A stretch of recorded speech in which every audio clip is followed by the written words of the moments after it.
I can also specify that I want to find certain tags that have certain CSS selector values. So for example, if I want to find all the article tags that contain class equals recipe content card, then I can specify that directly by giving the tag that I'm looking for, article in this case, and then telling it that for this CSS selector class, I want the value to be recipe content card. So it'll exclude all other article tags, that is the ones that don't have recipe content card as a value.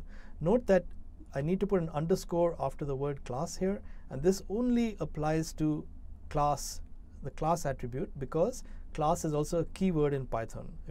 For example, on the browser, if I remove this, I notice it becomes dark green, and that's an indication that this is not something I can mess around with. So instead I do this, and Beautiful Soup can figure out, you can drop the underscore basically and figure that out. So if I run this, I get this stuff back here, which is essentially these two articles, and I can check the length of it to see how many I get back.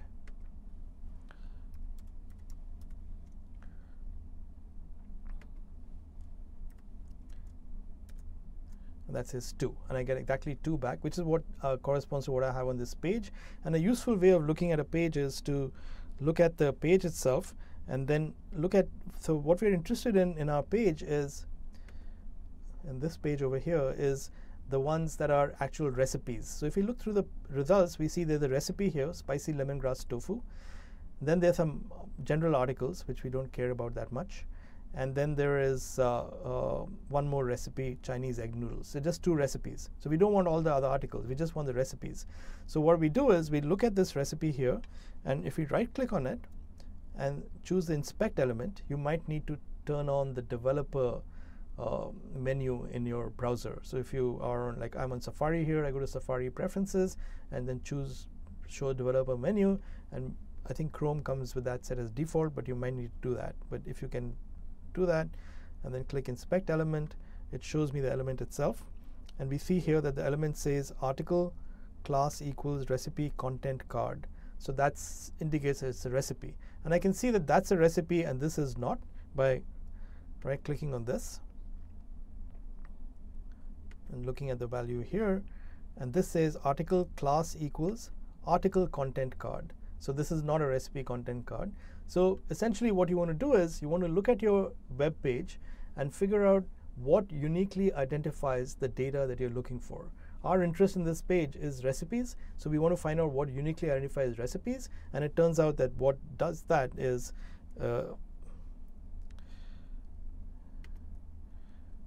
this, which says recipe content card, and that's what we want to look for. So that's what we're looking for over here. We are saying article class equals recipe content card, and we get our data back from there. You can also send the, instead of, in this case what we're doing is we are calling find all with 2 arguments, the tag that we're looking for and then the attribute, the selector and value pair that we're looking for, sent as the name of the selector and the value of the selector equals the value of the selector. You can also send them as dictionaries. This is useful in particular when you want to look for multiple selectors. So if there's a tag that says class equals XYZ, ID equals ABC, and then something else, and then something else, and you want to send them all, you can put them all inside a dictionary, one after the other, and some normal dictionary elements separated by commas. And then we are saying we only want the tags that correspond to all those different selector values that we're looking for. So either method is fine, and it's often easier to just do this, do the class equals stuff, but you should know this is there as well because it's not always going to work. So that'll give us the same one that we are looking for over there. The next thing we can do is that given a particular tag result, we can get the content that's marked up. So here, for example, instead of find all, I'm using find. I'm saying find the first article that has class value of recipe content card. Note that here I don't need an underscore because I'm sending class as a string, so it's a literal. It doesn't have any Python meaning anyway, right?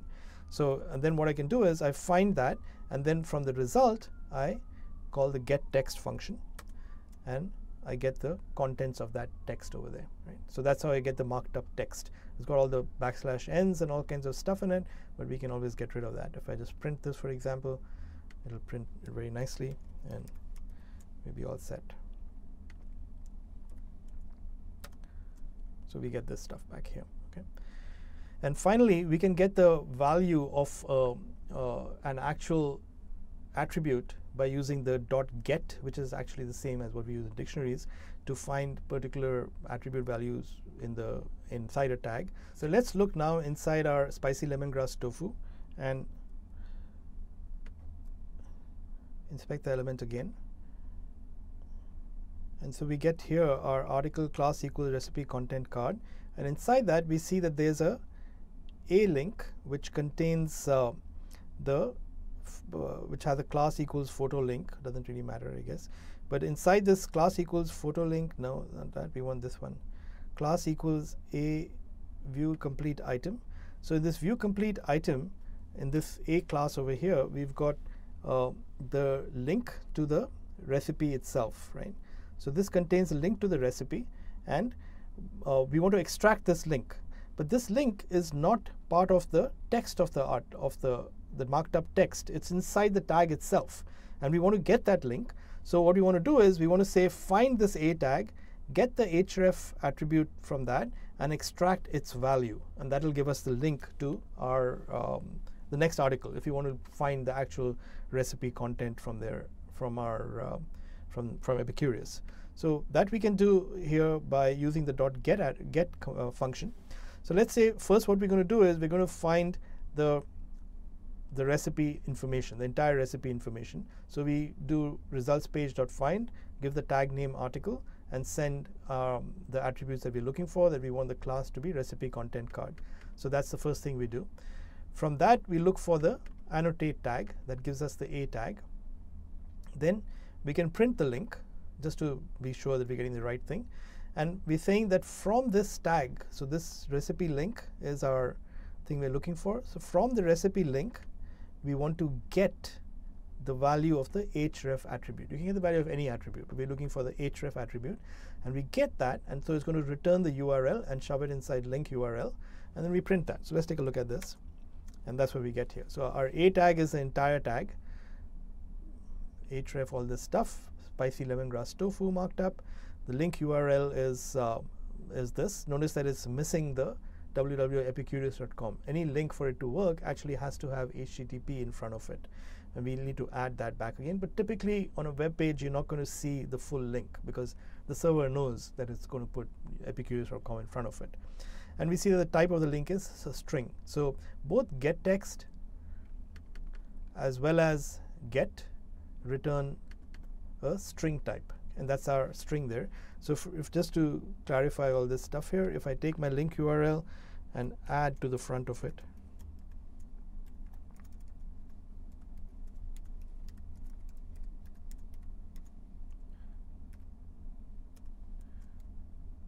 and run this, I get a clickable link. If you notice now, it's a clickable link, right?